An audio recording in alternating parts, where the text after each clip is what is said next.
And American people are exploited. They are the most innocent people on God's earth, but they are exploited to the hilt for that implementation of their dark impulse and their dark agenda, which is only a handful of people. There is a clique only, in my assessment, who are indulging in this exercise. General, let's get into WikiLeaks. I noticed day one that what the media focused on out of 90+ thousand documents were documents, battlefield reports, as you said, fed by private contractors, classically unreliable, completely unreliable. It's like going to the devil, you know, for the truth. And it all points at Pakistan. It all points at you. It says that Hameed Gul, here's the quote, is quarterbacking, this is the Washington Post, is quarterbacking direct attacks against U.S. forces in Afghanistan and Pakistan. This is diabolical nonsense. And if this is the kind of intelligence that America is basing its policies on in this region, then God help America. Because this is totally false, it's fabricated, and I tell you who are the elements involved in it. One, the Afghan intelligence, and good luck that Amarullah Saleh, who was an old communist, who was heading the intelligence setup of Afghanistan, and the intelligence service there in Afghanistan is still infested by the old communist diehards. And they have an axe to grind, especially against me as a person, because I was responsible in part for their ouster from Afghanistan, from their ouster from power. Then the Indians have joined up with them, and they also have things to settle with Pakistan. They want to destabilize Pakistan. They're sitting on our back under the shadow of Americans, and they're stabbing Pakistan. An ally, a friend of America. We have been friends not now, but we have been friends right through the days of Cold War.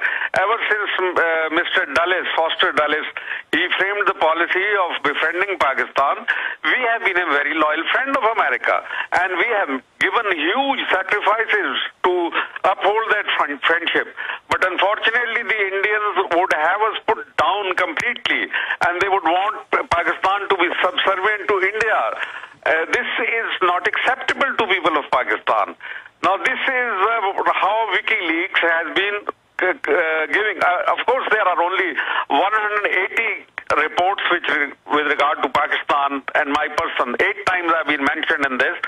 But I said to the CNN also, for heaven's sake, if you think that a 74-year-old general retired some 18 and a half years ago from the army and left ISI 21 years ago, if he's still responsible for defeating America in Afghanistan, which is inevitable, because America is now, they have to countenance with defeat in Afghanistan. There is no way, and I will speak about it professionally at a later stage if you ask me.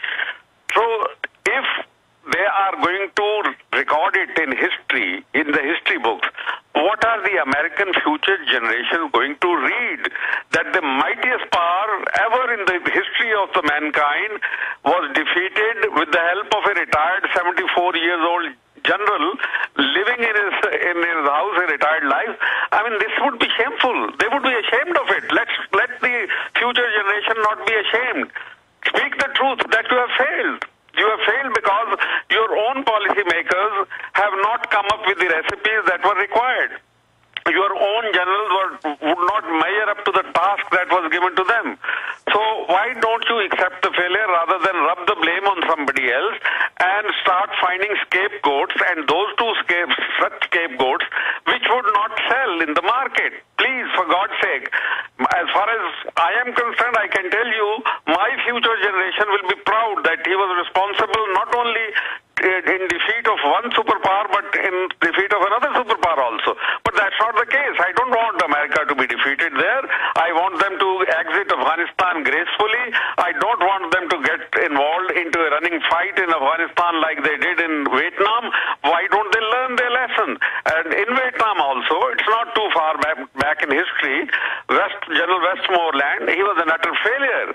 And he was such a big hero. He was being cast in the image of a hero. And he kept on demanding more and more troops.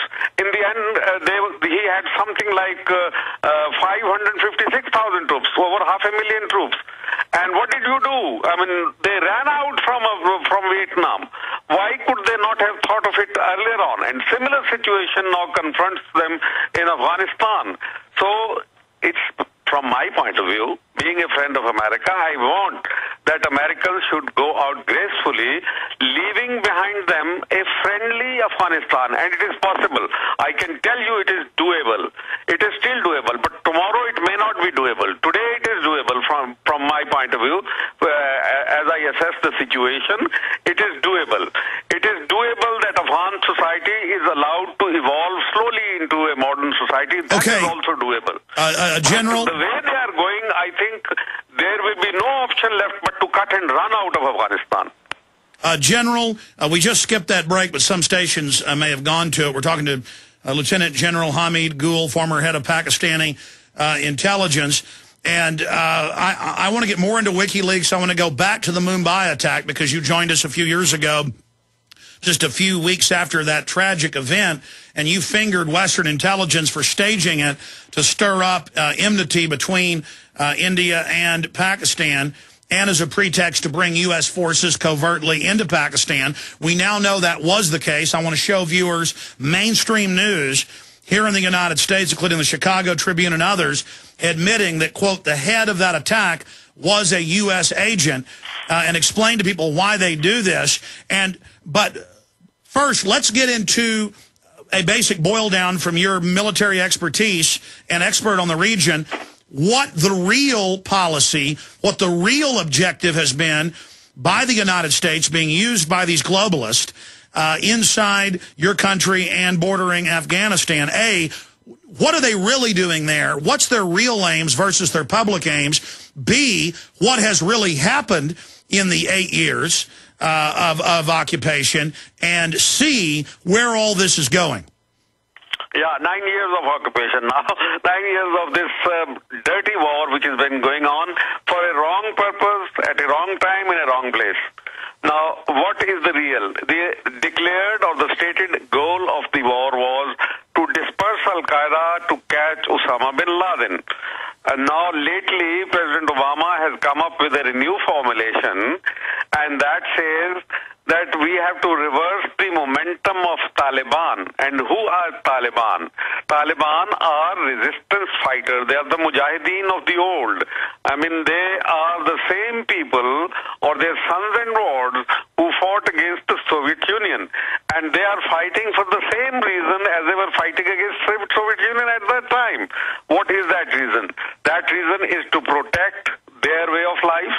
Whatever it is, you may not agree with that way of life, but the point is, as you are jealous of protecting your way of life, they are jealous of protecting their way of life.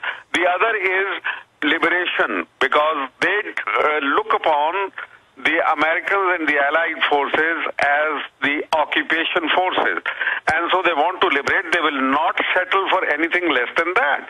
So really you are fighting the Afghan nation. Do you want to reverse the momentum of the Afghan nation? Is it achievable? In my opinion, it is not achievable. It is not worth it. It is, first of all, it is not proper. It is not morally correct that you should be trying to straitjacket a nation, and as a nation as proud as the Afghans, in certain mold that you have visualized for them. This is immoral, this is incorrect, and it is not achievable. So the real aim, the hidden aim, the latent aim, I have been saying that before also, that was basically for corporate America to install itself in the center of the oil-rich area, the resources of the Caspian Sea basin area, resources of the Middle East. B, to check China from moving into this region. That is the strategic aim. And C, to any new system should not emerge, because they are afraid that their system is a failure, and if any new system based on Islamic principles of egalitarianism, equality, fraternity, and freedom, if these principles are really adopted, then imperial powers will have no place to hide. So really, this was the third aim. And fourth done, unfortunately, and very unfortunate for America, is to provide a security shield to the state of Israel. And with that, they want to strengthen India.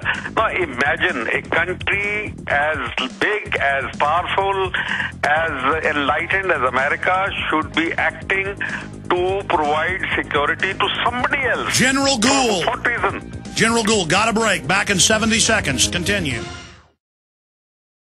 Retired Lieutenant General Hameed Gul has been our guest, former head of Pakistani intelligence. The Washington Post wrote, if the documents are to be believed, and the uncorroborated U.S. intelligence reports must be read with caution, so they add that this is just battlefield reports fed by contractors. Gul has taken a direct hand in quarterbacking attacks against U.S.-led forces in Afghanistan. Gul calls the reports fiction and nothing else. So this is a guy from what I've seen who's told the truth. I mean, I don't trust anybody except my wife and children and God. But I just go off long-term study, long-term looking at geopolitical systems, the British model of the great game that our country's adopted, how we're being used. I mean, for 5 years, U.S. troops and contractors have been sneaking around in Afghanistan, 9 years there, in Pakistan. And now they came out 3 weeks ago and admitted, okay, we lied to you. We got contractors and troops there. And, Gul said 2 years ago on this show they were there to stir up the tribal areas to destabilize Pakistan. And now that's admitted. I mean, these global corporations that suck us dry with these wars, they have a motive to expand these wars. So this is a short segment, General, but brief answers on this. Finishing up on Israel and the U.S. being used as a tool that you were talking about there. And then how can we get out of there on friendly terms with the Pakistan's folks and with the Afghans? And versus how it will end if we don't pull out? Well, let me tell you that there is everything to be gained by pulling out, and there is everything to be lost by continuing to stay here. So that's my judgment, and I'm quite convinced that this is right. Now, by pulling out, you are going to, because there is a natural affinity between America and Pakistan and America and even Afghanistan, because, they have cooperated in the past throughout. We have a long history of cooperation. When India was in the USSR camp, Pakistan was all along and Afghanistan too was in the American camp. Afghanistan made a mistake of being in the USSR camp, and USSR came and attacked it at that time. And of course they resisted. And Pakistan stood behind them. America stood behind them also, and they don't forget that. So if you pull out, and that is very simple, you have to have a change of heart. And I have given that message clearly. I said I am prepared to come discuss with you, face the court, go for a hearing before the Senate or the Congress, whatever you want me to do, I am prepared. If I am a terrorist, if I am quarterbacking, as you rightly said, this attacks in Afghanistan, then you can catch me. I mean, here is a terrorist who is offering himself. He says, okay, catch me, hold me responsible, take me anywhere, to Congress, Senate, to any court, to any interrogation center. I'm prepared for all this. They are lying. I tell you, they are lying to the American people more than anyone else. And if they have a change of heart, we will find ways and means when they can pull out safely. They will not be followed. Now, the speech that President Obama made on 8th of May 2009 in Cairo, addressing the Al-Azhar University, I think that was remarkable, because in this he had said, if there is no chance of attack or there is no threat of attack from that region to America, then in that case we are prepared to pull out every single troop from that region. And I at that time also on some of the TV channels, I said that this is a legitimate demand. Okay, we accept this, that there should be no attack on America from this area. General, stay there. No harm has ever been found in the past also. And that automatically means that the responsibility will be on the new government, which will be installed in Afghanistan, to make sure that there is no threat to American interest from General, that I'm soil. sorry to interrupt you. We've got to go to break. Come back and repeat that thought and finish it up. We'll be right back with General Hameed Gul.